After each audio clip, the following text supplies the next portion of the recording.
minutes. Thank you, Mr. Chairman. Special Counsel Hur, thank you for being here. Thank you for your work. In your investigation, you reviewed more than 7 million documents and conducted 173 interviews of 147 witnesses, including President Biden. Is that correct? Yes, Congresswoman. And your 15-month investigation cost several $1 million and resulted in a comprehensive 345-page report with several dozen pages of appendices. Is it correct that, as it says in the first sentence of your executive summary, that your investigation concluded with an assessment that, quote, no criminal charges are warranted in this matter? Correct.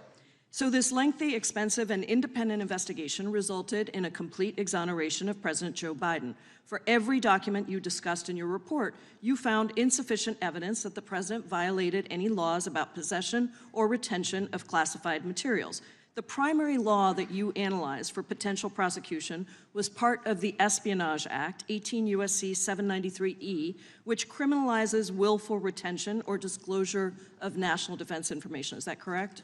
Congresswoman, that is one statute that we analyzed. I need to go back and make sure that I take note of a word that you used, exoneration. That is not a word that I'm appears going in to the continue report, with my questions.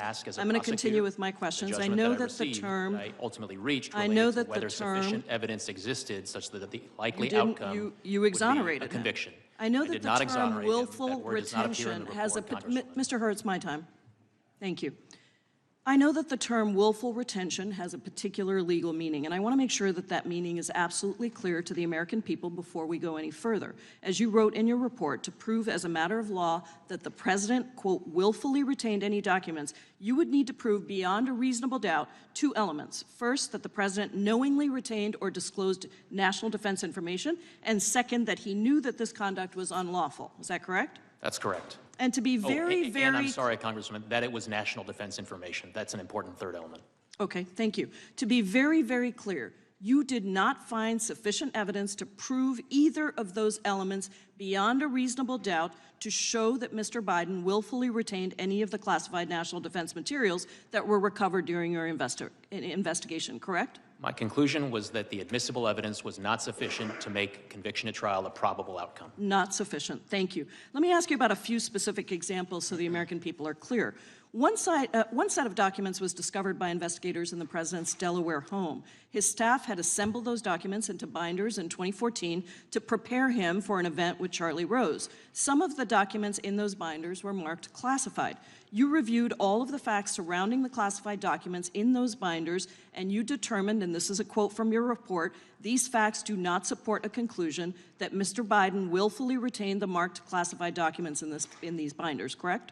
That language does appear in the report. You also reviewed another set of classified documents from the president's home related to the Afghanistan troop surge in 2009, and you evaluated whether the president willfully retained such documents in his Delaware home or a home that he rented in Virginia in 2017.